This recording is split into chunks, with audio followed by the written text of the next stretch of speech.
How's it going, guys? Hope you've had a good day. Hope you've had a good week. And if you're like me and you don't have a lot of money to spend on sound treatment and expensive monitor speakers and all that, you can use today's trick to get around that and get really balanced and kind of even mixes. So I'm really excited to show you that.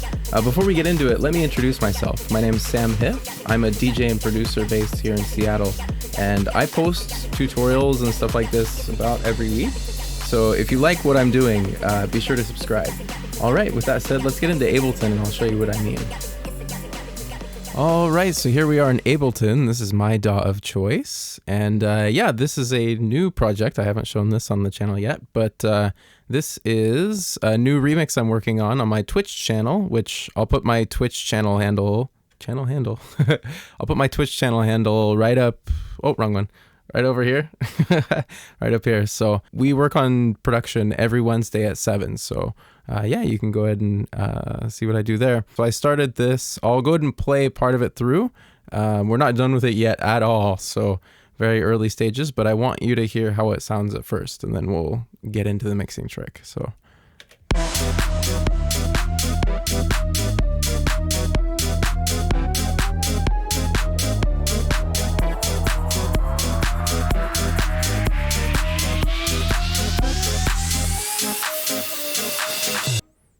There you go. So, yeah, and let me know in the comments if you recognize what that is from, because it's from a game, but it's a very kind of fun track that I really like. So I want to show you what's on the master channel first. So yeah, let's actually get to the master channel. Hit tab on the keyboard to switch it there. So yeah, this is the master channel here, and I don't have much on there. It's mostly just analytical plugins. Yeah, so Insight tells me how loud it's going to be. I'll open up there. So the LUFS, you might have heard of LUFS. It's kind of the measurement of how loud it is. So I use that to kind of take a look at the mix. And then also I have this EQ8, and this is the key to our hack right here. I also have a pink noise channel. I don't have it on every project, but for the purpose of this, I have a pink noise channel here. Yeah, and the key hack, so basically what the hack is you take a Spectral EQ, so like this EQ8, I'll kind of expand it out, and you have this ideal line of frequencies to, volume to frequency ratio. And it's not going to be straight, and it's not going to be the same for every EQ. So the difficult part of this hack is kind of calibrating it, like getting what that line is, and then you can mix to it. So that is where this pink noise channel comes in. It's basically pink noise, and then what I did was I took a couple of saturators just to make it as loud as humanly possible. So, and what I'll go ahead and do is go back to the master channel, and I'll bring up this Insight. So this will tell us exactly how loud it is. And it's pretty loud. So it's at -12. I mix at -12. So the theoretical limit should be -12 LUFS here. So I'm going to go ahead and volume warning, play this. I'm going to go ahead and play this really quick and show you just how loud this is and how ideally loud this is, because if it's at 12, that's basically it. That's as high as it can go. So yeah.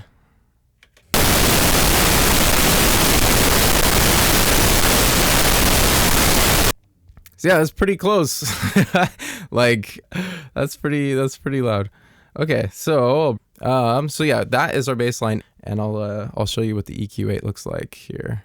All right, so let's go back to the master channel here, and I'll bring up the EQ8 kind of spectrum here, and we'll just play it, and you can clearly see there's this line here. And I'll kind of add it in post, but there's this line that goes straight just over 6 decibels here to start, and then all the way down just below 0 at about 20K. So that's our line that we want to shoot for when we mix. And like I said, every plugin is different. This is how I calibrate it to like see what that line is. I normally use FabFilter Pro Q3, which has a different one. So I'll open that up really quick. It's not a free plugin, so I'm not really using it in this tutorial. I'll just demonstrate that different EQs can have different curves here. So this, with the same noise, clearly different here. This one kind of turns it down, this one turns it up. So yeah, each EQ is different. So you'll need to calibrate it depending on what you want to use. If you're in Ableton, this is free. This is included, so might as well use this one. I'll include a link in the description to another great one called TDR Nova that's free. If you're using, like, I know FL Studio doesn't really have anything like this included, so that would be a good pickup if you're using FL or something like that. So with that in mind, let's go back to the mix, and I'll kind of show you how that compares to the pink noise. Of course, we're still in the, making it stage. We're not even to the mixing stage yet. So it's not going to be -0 LUFS, but it will be pretty close to this line here. And that's the key when you're making, when you're sound designing and making noises. So I'll play it from here.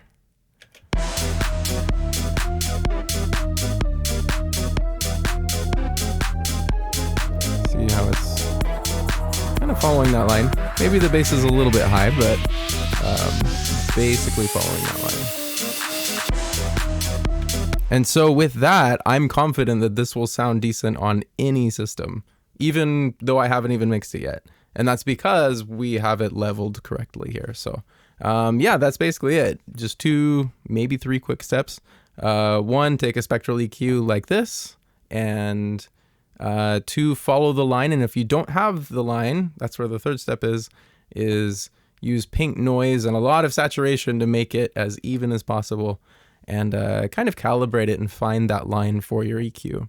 And then, yeah, just basically mix until the peaks hit that line, and you'll have a really balanced and kind of even mix. It won't fix a lot of kind of mixing, like intricate little things that you need to fix anyway. It won't make your mix clean is what I'm trying to say. It will make it even, and it will make it more pleasant to listen to, but you'll still need to go in and kind of mix each part. So it's not a, one trick thing, but it makes it a lot easier. And with an even mix like this, you can kind of hear what the holes are a lot better. So for example, this one, I'm just listening to it again. We can see there's a lot of space kind of in this like higher mids range when the clap isn't hitting. So I'll probably end up adding something in there in my next step. So yeah, it also kind of suggests what you should be adding to, which is a kind of bonus thing. So yeah, that's basically it. All right, so that's going to do it for today's tutorial on spectral mixing. I really hope you learned something about making a balanced and even and loud mix. So if you did, and if you enjoyed the video, be sure to hit the like button and subscribe, and make sure you hit the bell icon so you don't miss the next one. I upload these about every week, so yeah, you want to be there for the next one. Also, I stream on Twitch every Monday at 8 for DJ sets, and every Wednesday at 7 p.m. Pacific time. That's an important part. Pacific time to do production and stuff like this. So yeah, come hang out with me. Also, I have a lot of social media. I'm pretty active. So my link should be, I think, in this corner right here. I think, or it could be that one. I don't know. We'll see what I decide to do in post. So yeah, be sure to follow me there. And yeah, with that said, stay safe, stay happy, and I'll see you in the next one.